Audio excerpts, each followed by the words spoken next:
여러분 반갑습니다. 여러분의 멘탈 전도사 천만쌤입니다. 어느새 또 마지막 시간, 방송 시간이 다가왔네요. 이렇게 하루가 상당히 빨리 지나갑니다. 벌써 1월 다 지나갔고 내일 월요일 이제 또 시작합니다. 근데 내일이 여러분 아시다시피 6월의 마지막 날이에요.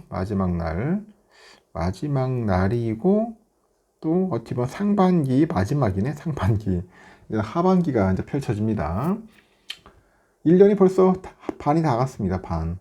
참 시간 빨리 가죠.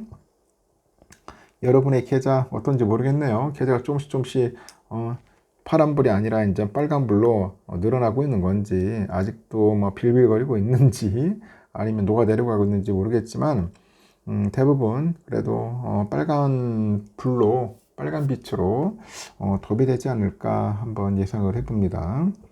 하여튼 투자 잘 하시기 바래요. 보수적으로 하되 잃지 않는 투자를 꼭 하셨으면 좋겠고, 그리고 제가 항상 늘 하는 이야기지만 몰빵 투자 하지 마시고요. 늘 분산해 가지고 분산 투자해서 포트폴리오를 좀 안정감 있게 가져갔으면 좋겠다.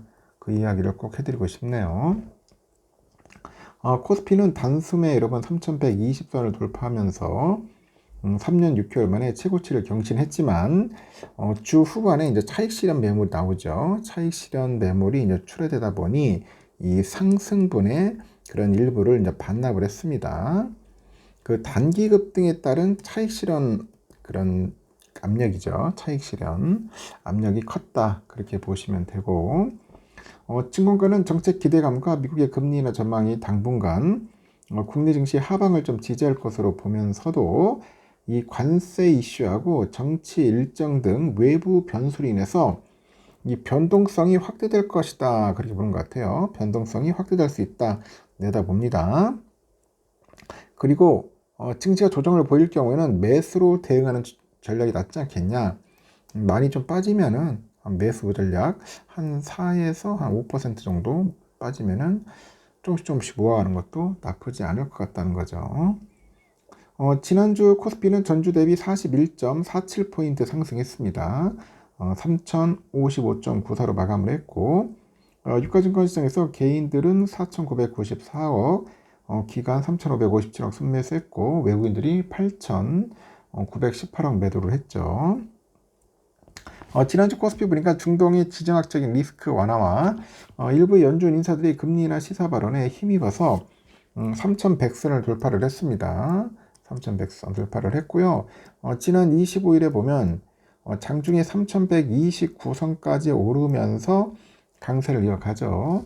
여기 이란하고 이스라엘 간의 휴전 합의가 유가에 이제 안정세를 보였는데, 그 월러랑 그 보먼 연준 위원들 7월 금리 인하 가능성의 언급도 증시에 좀 긍정적인 영향을 준 것 같습니다. 하지만 파월 의장과 윌리엄스 뉴욕 연은 총재는 관세 따른 인플레이션 둔화 여부 확인이 선행돼야 한다는 신중론을 유지하고 있고, 기준금리 인하 여부는 여전히 경제 지표에 따라서 유동적인 상황이다. 그런 이야기를 합니다. 이번 주에는 미국의 제조업 지표랑 고용보고서에 따라서 주목을 할 필요가 있어요. 두 지표가 예상보다 견조하게 나올 경우 이미 반영된 금리 인하 기대가 후퇴할 수 있다는 그런 전망이 제기되죠. 국내 수출 지표랑 중국의 제조업, 서비스업 PMI 시장 변동성에 영향을 미칠 수 있습니다.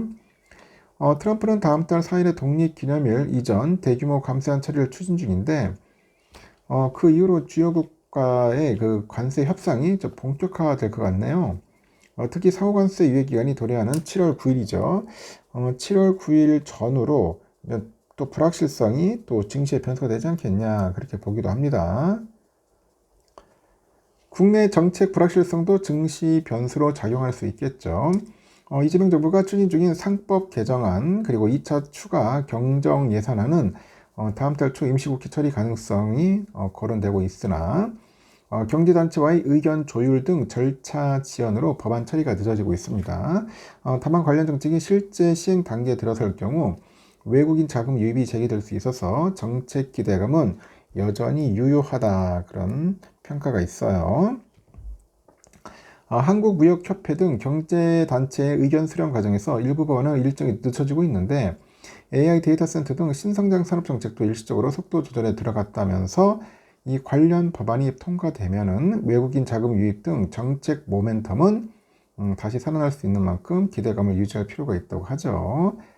국내 증시는 올해 영업이익 전망치가 낮아지고 있는 가운데 지수는 상승하면서 밸류에이션 부담이 점차 커지고 있고 현재 코스피의 12개월 선행 주가 순이익비를 보니까 PER을 보니까 10배 한 중반 되네요. 주가 손자산 BR, PBR은 1.03배 수준이죠.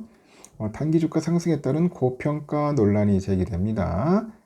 국내 기업들의 그 올해 영업이익 컨센은 1개월, 3개월간 각각 마이너스 0.5, 마이너스 1.1% 하향 조정 흐름을 보이고 있는데 증시가 상승 탄력을 받기 위해서 기업들의 실적 개선이 뒷받침되어야 한다고 전하죠. 이어서 이익 모멘텀이 양호한 조선 방산, 뷰티 업종이나 정책 수요와 실적 가시성이 기대되는 지주, 금융, 유틸리티 업종이 주목할 만하다고 분석을 합니다. 최근에 대부분의 업종이 상승한 만큼 추격 매수보다는 조정 시에 매수 기회를 노리는 전략이 바람직하다는 조언도 있어요. 이번 주는 국내 증시는 관세와 정치 일정 등 변수로 차익 실현 압력이 커질 수 있다는 상황이죠. 정책 수혜 기대감이 반영된 업종은 추격 매수보다는 조정 시에 저가 매수 전략이 유효하다고 설명을 합니다. 그러면서도 실적 대비 저평가된 반도체, 건강관리, 자동차, 2차전지, 화학유통, 소비자 업종은 순환매 흐름 속에서 투자 기회를 제공할 수 있다고 덧붙입니다.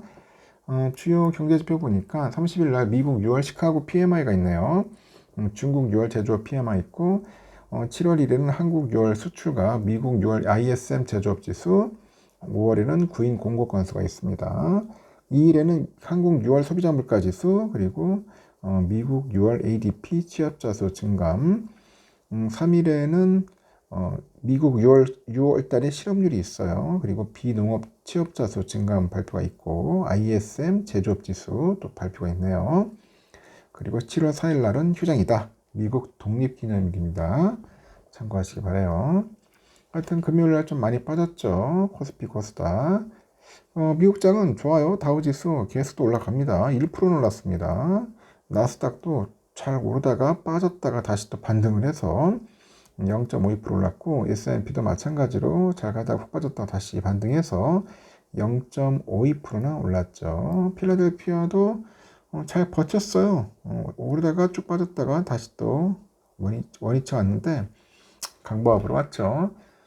잘 버텨줬고 환율은 현재 1364.5원이네요. 6원이나 좀 올랐습니다. 달러 1번엔 144.65엔, 유가는 65.52달러죠. 일본 엔화는 943.21원, 유로화 1599.19, 중국 엔화 190.2원입니다. 시발류 1668.04, 국제금값 3287.6달러 좀 빠지고 있고요. 국내는 143,482.56원 좀 빠지네요. 미국 국채 10년불은 4.27입니다. 0.52% 좀 올랐습니다. 4.2대 후반에서 놀고 있네요.